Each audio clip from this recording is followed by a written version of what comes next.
PLDT. PLDT Incorporation and Subsidiaries Consolidated Financial Statement as at December 31, 2018 and 2017, and for the year ended December 31, 2018, 2017, and 2016.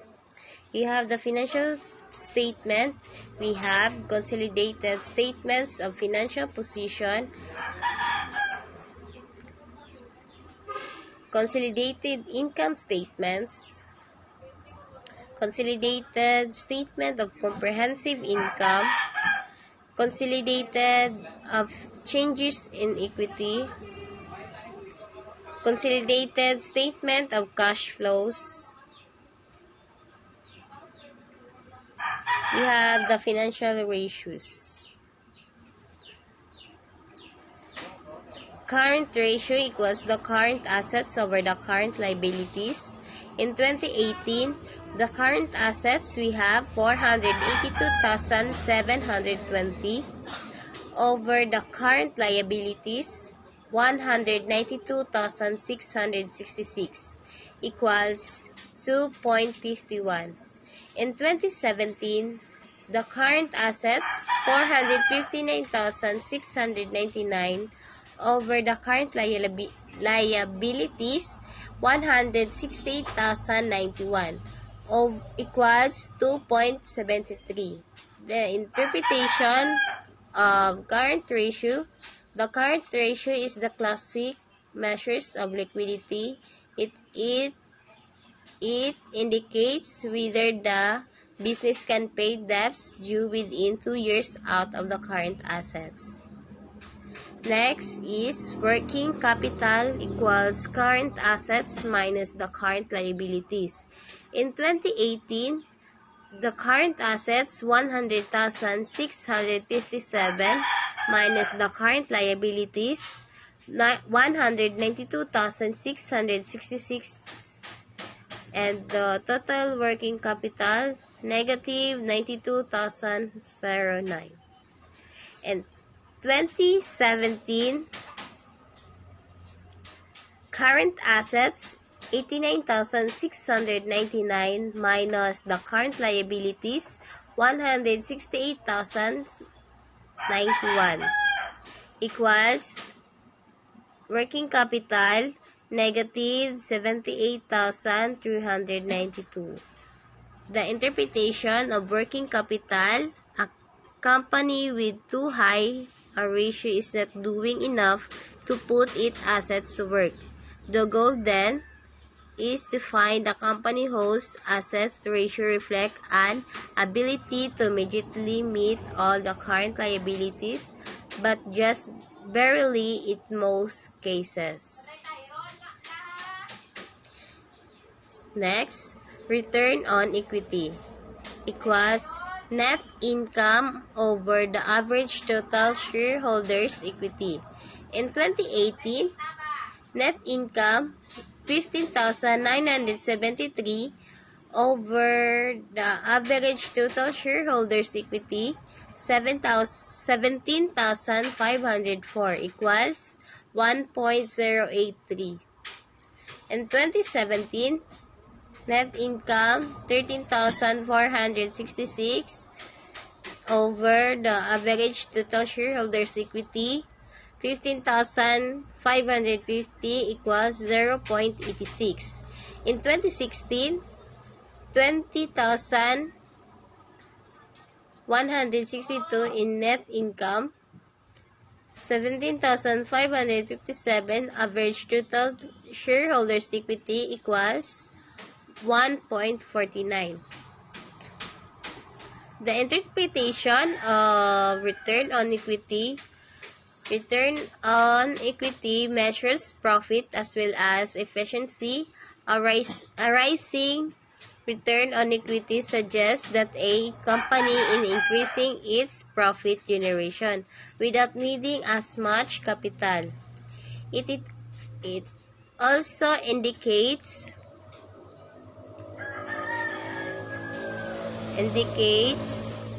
how well as company management deploys shareholders' capital.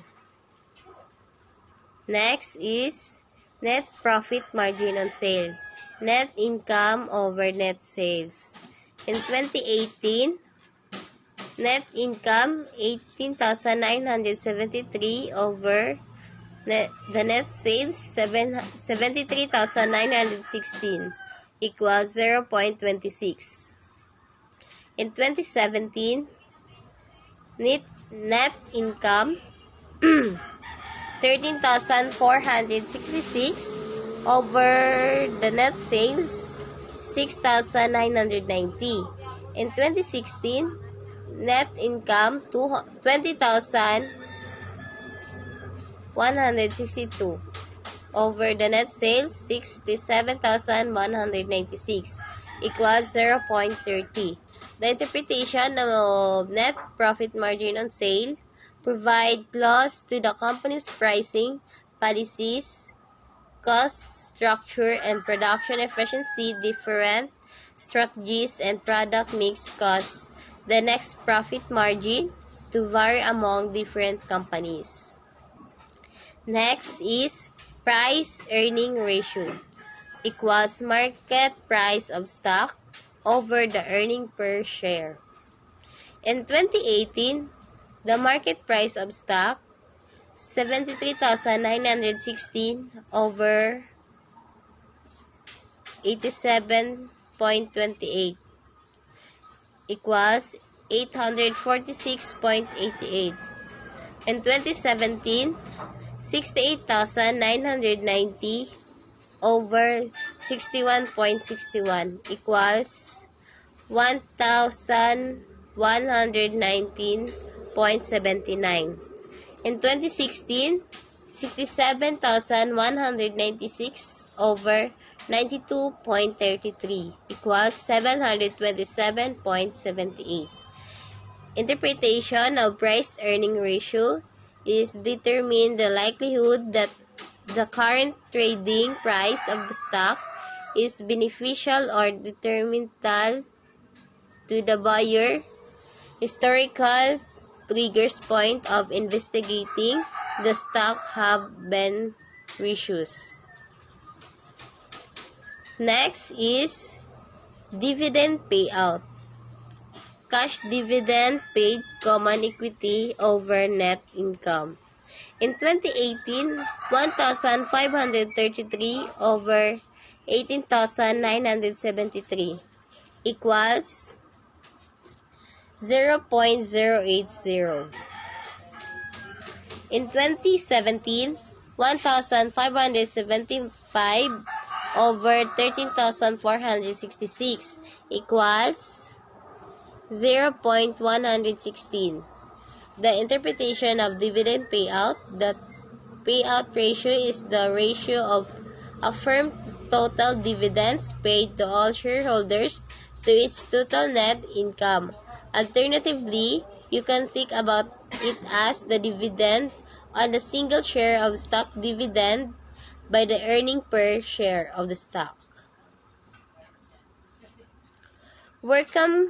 Working capital turnover equals net sales over average working capital. In 2018, 68,990 over negative 92,009 equals 0.75. In 2017,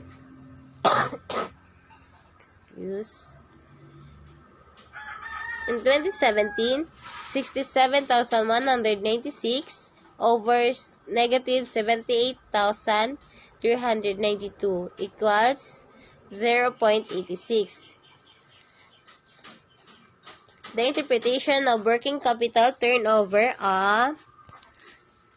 efficiency ratio that measures that efficiency with which a company is using its working capital in order to support the sale and help in the growth of the business.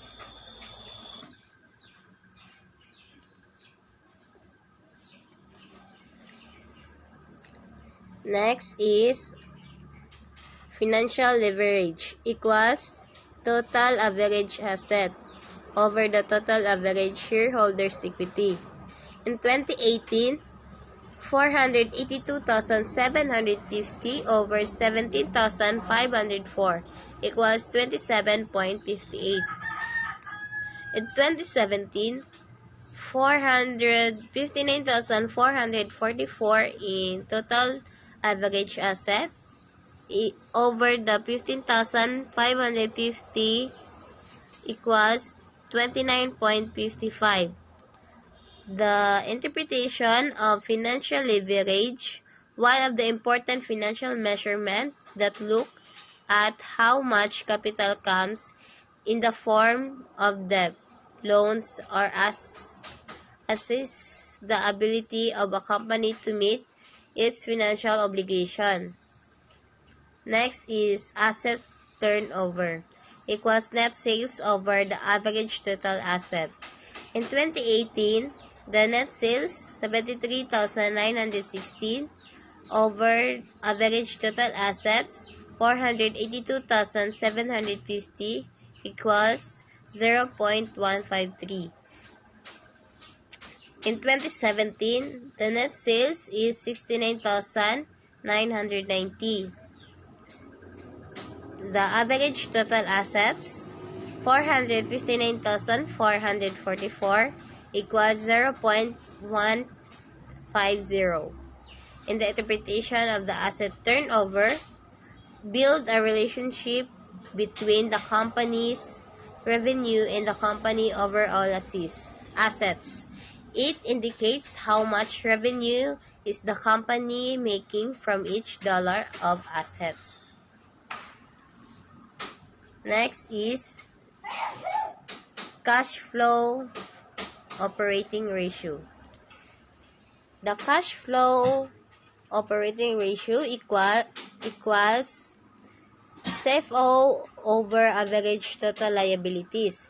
In 2018, the CFO is 61,116 over 366,084 equals 0.17. In 2018, 56,114 over 348,261 equals 0.86. The interpretation of cash flow operating enterprise multiple helps in calculating the numbers of years the firm will take to buy its entire business using the cash flow generated from the core business activities of the firm. In simple terms, how much time the firm will take to repay all debt and other liabilities by using the operations cash flow without putting any restraint on the assets of the firm. Thank you.